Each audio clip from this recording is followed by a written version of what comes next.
Hey everybody, if you want to look up here for a second, we are going to start our quick presentation on the future of nonprofits. So my name is David J. Neff, and this is Randal C. Moss. Hi everybody. And we're getting the sound worked out, but we wrote a book called The Future of Nonprofits, so we're going to do a quick little presentation on that, and then some readings. And then we're actually going to do a book signing right over there. We're going to kick all those people out because, you know, we're giant like that, and they're not paying attention anyway, so it's fine. And sign comic books over there. We'll talk about the comic book in a minute. So, Randy, you want to go to the first slide? You just hit the arrow button. Bam. So I'm going to talk to you about how you get to write a comic book about nonprofits, and what happens is the first thing you have to do is find some guy who's writing a book and wants you to write a chapter for him, and then you commit like 3 months of your life to writing a stupid 20-page chapter, at which point he says, gosh guys, this is awesome, but we're going to cut it out of the book because it's way too long as it is, so sorry, here's your IP back. And oh, by the way, let me go ahead and introduce you to the publisher who thinks this is really cool and could turn it into a 250-page book. How do you feel about writing another, 230 pages?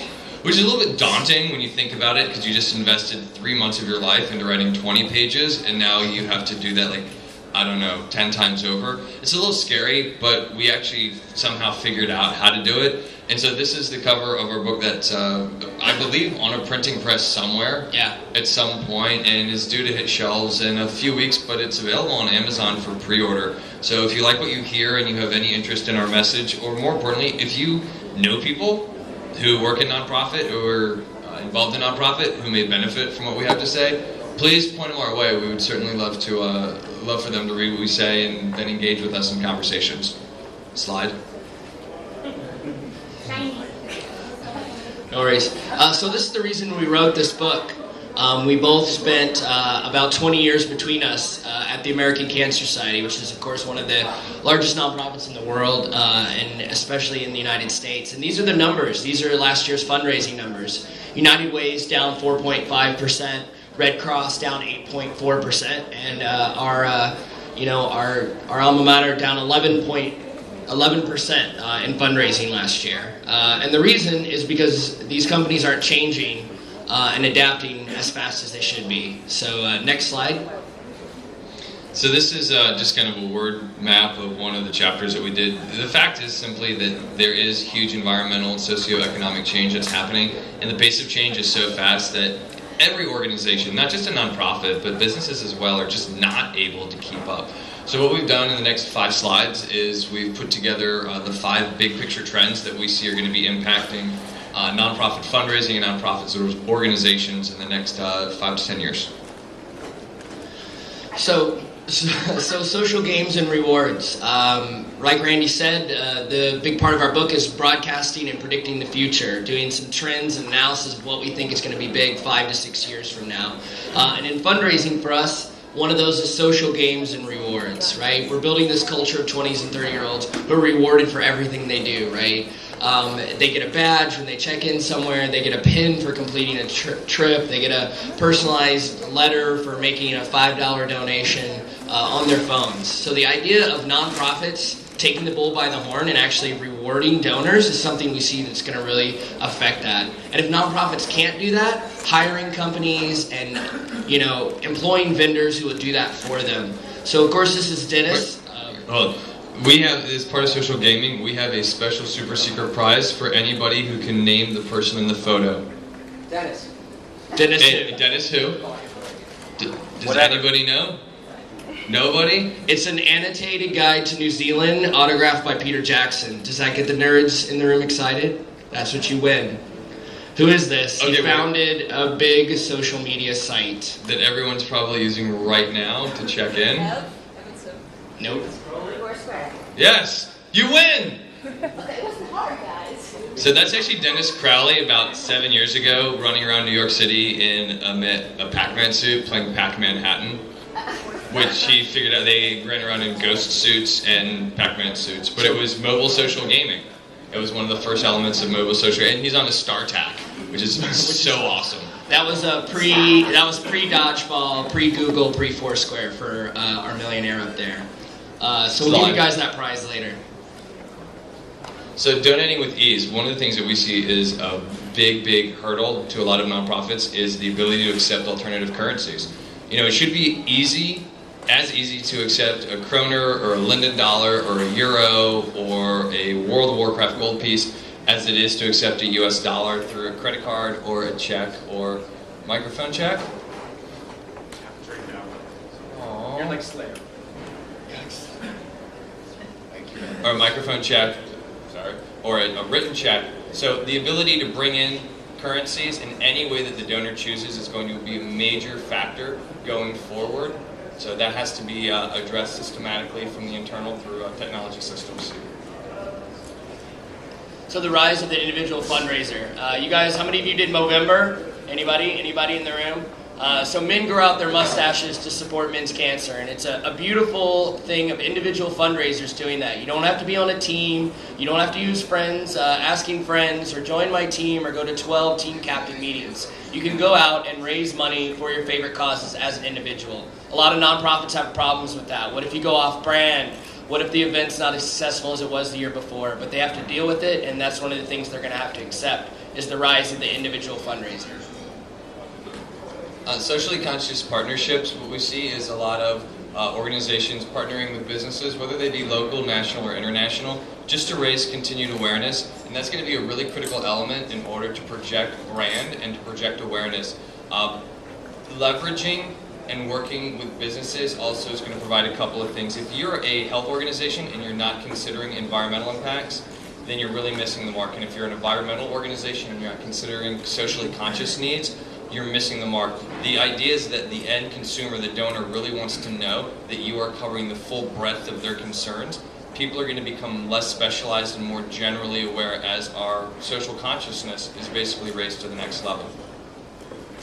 So adaptive to new donor attitudes. As all of you who do fundraising and communications for nonprofits knows, you can have happy donors, you can have sad donors. That's where we got this slide. But you have to adapt to their new attitudes, right? We see a lot of people in their 20s and 30s absolutely totally ignored in social media fundraising, right? Why aren't we on Facebook and Foursquare and Gowalla and Twitter asking for donations from these large organizations? Instead, they choose to ignore 20s and 30s-year-olds and think that they don't have any money, they don't have time, and they're not paying attention. And what that's doing is setting them up to fail. Because you know what, by the time I'm 40, I already have the 3 things that I'm totally interested in and I'm going to give to. And that's because they talked to me when I was in my 20s and 30s. So you have to be adaptive to new donor attitudes. So a lot of people are probably sitting and saying, okay, I don't even know where to start. I now know about these 5 big trends, but what is the next step? What is the action and the actions that I need to take to get to where I need to be? And that's really what we wanted to concentrate on in our book, because we spent, like David said, almost 20 years together getting things done. So the next slide talks a little bit about the first step and what we think are the 3 big pieces of getting things done. And the first step is awareness. And awareness is, if you think about Doug Rushkoff's book, Get Back in the Box, Rushkoff was really talking about making sure that you are doing things that are applicable to your organization. But most importantly, you need to look outside of your organization for inspiration. So I'm going to read a little segment about awareness from what we wrote in the book. So environmental awareness can be defined as understanding the current state of things outside of your own organization, and entails how you view the external world and interpret what is going on in the greater environment. This awareness is often misunderstood as reading the right innovation magazines and the most current management books. Awareness is something that cannot be a burden carried by one individual. Awareness should be a small component of everybody's daily activity. Innovation opportunities appear on a daily basis, and the first step to becoming an innovative organization is becoming aware of those opportunities. So you go next one. So structure. It's really important. We talk a lot about this in the book. Nonprofits always hire smart people in their 20s and 30s and say no to every single idea they come up with. And that's just the honest truth. And you want to hire these smart people, but you don't do anything with them, and then they end up leaving, which is why our sector has horrible, horrible turnover. And we want to change that and write about that in this book. So the important idea is that you have to have a structure in place to take new ideas and do something with them. And so for us, we have a gate system that we'll get to a little bit later on, but you have to have the right structure in place. So Randy's going to read a little bit from our structure chapter. So developing a structure that can deliver on both efficiency and flexibility is a key component to any productive innovation program. In the Innovation and Commercialization 2010 McKinsey Global Survey, one of the biggest challenges expressed by participants was the need for better innovation organization. 42% of those surveyed said that improvement in innovation organization would make a profound positive impact on their ability to drive innovation. Consistently, chief executive authors attribute two things to the success or the failure of their organization, and the structure in which they have for developing innovations is the number one element. If you don't have the structure, you will not succeed. So the last thing in this part is staffing. Like I just said, we try and hire these smart people and then turn them away. We don't have budget for that. That's going to go into a committee meeting. We're going to put a volunteer in charge of that. All the things that you guys hear on a daily basis at your nonprofits. So Randy's going to read a little bit about staffing and what we think how that should change. So we have three parts, which is you need the right people that have the right skills, and you need them in the right positions. In order to critically look at your staffing situation, start by asking yourself a few key questions. First, consider if you have the right talent in your organization to effectively launch an innovation program. Then think about where those key talent employees are within your organization. And finally, ask yourself if you know how to attract the best possible talent for the situation if you find out that you are missing talent. Let's look at those one by one, and then we go into identifying and talking about all three of those key points. So one of the big things that we did is we said this is nice to talk ethereally about, hey, innovation is important, innovation is a buzzword, let's be cool about it. And what we really decided we needed to do was to sit down and provide a tangible, executable roadmap so that people can take the book, they can read it, and they can walk into work the next day and say, I know what we need to do to get this done. So what we have done is we've laid out, basically it's a six-step all-inclusive innovation process that works in a couple of great ways. Next slide. Oh, tiny. No worries. So ideas are giant ships. Next slide. I know I just like to mess with the E's. I could have talked on that slide longer. But innovations are like giant ships, and you're like, we don't have room for this at the harbor. Get out of here. But what you have to do is actually take them through gates to get the ships where they need to go. And the same thing happens with ideas. We've done it, we've seen it. It can work in large organizations, small organizations, medium-sized organizations. So let's talk about those gates. So the first gate is intake. One of the big things that we really recommend and are emphatic about is you have to get lots of ideas. The more ideas, the better. You've got to focus on quantity, not quality. And the reason that you want to do this is the more people that you actually get involved and get excited about innovation, the better it will go. You have to really energize the widest possible number of people, and that goes from your core staff to your peripheral staff all the way out to your volunteers, and even your volunteers. And that way what you're doing is you are getting the most possible ideas together to evaluate. Perfect. Next slide. So first review. First review is really important. As Randy said, you have all these ideas starting to come into your innovation pipeline, right? You took that suggestion box in the hallway that's full of gum wrappers and spider webs and you threw it away, right? No one's putting anything in there.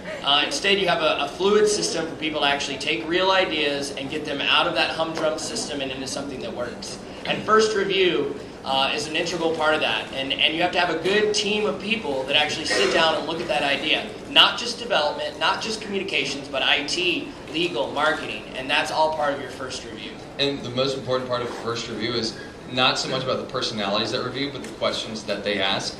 And we go into a number of the very specific questions that people should be asking, and a couple of them are, is this thing scalable? Will it work as effectively in Binghamton as it will in Boston, as it will in the Bay Area? And then also look at, is it going to be revenue neutral, revenue positive, revenue negative, and then what are the metrics of success of this organization so we, at the end of some testing, can really measure if this is doing what we think it should and could do. And after you go into first review, the next part of it is creating business cases. And creating business cases is something that nonprofits are typically really bad at, because we hire specifically to do a specific job, which is go out, raise money, get the money in, and then go raise more money. We don't think about creating business cases, creating rationales, and really looking to step 2 and step 3 of an idea. And when you have an idea that fits all of those first review elements, you want to go into create a business case. And it's a wonderful learning experience for any and all staff members.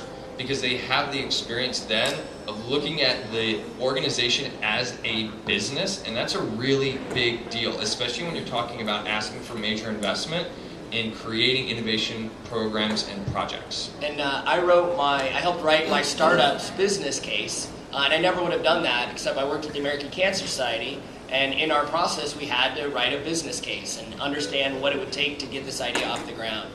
So that's something I learned as a nonprofit employee.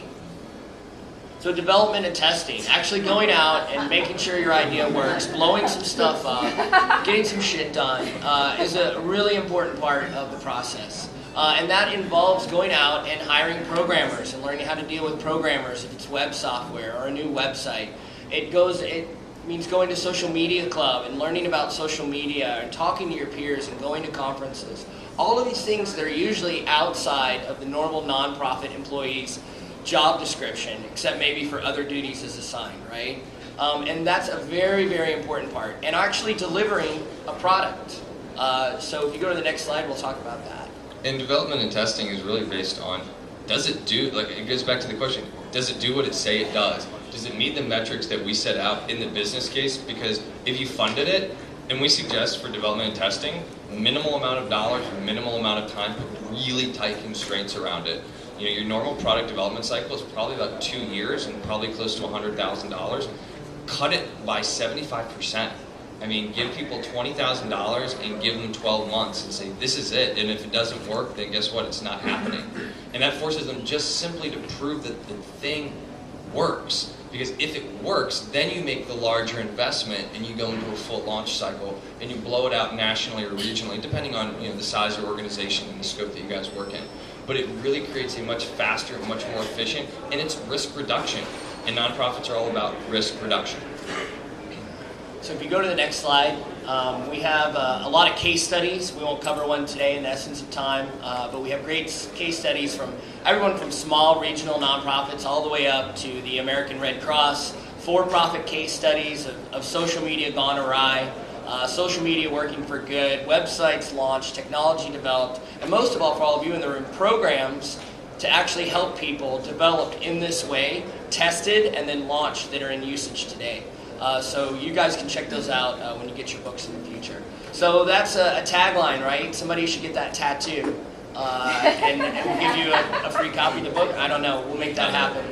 Innovate and thrive or stagnate and die. So go to the next slide. So what we failed to show you, actually, which I'll get up and show you a copy of, is our graphic novel that we wrote. We were really toying around with a way to make this fun and interesting, and we decided to print a graphic novel. It comes in the back of the book. It's in black and white, but we made a bunch of color copies. For the lucky few people, we decided to pack this room. So we'll be signing color copies of the graphic novel titled Future of Nonprofits, Innovate and Thrive. Itch. So don't forget, those are our Twitter names, so ask us questions, comments, come get a copy signed. That's our hashtag. And you can pre-order the book and read the comic book online at thefutureofnonprofits.com. So anyone have any quick 2-minute questions before the next bit of content comes up and wows your world?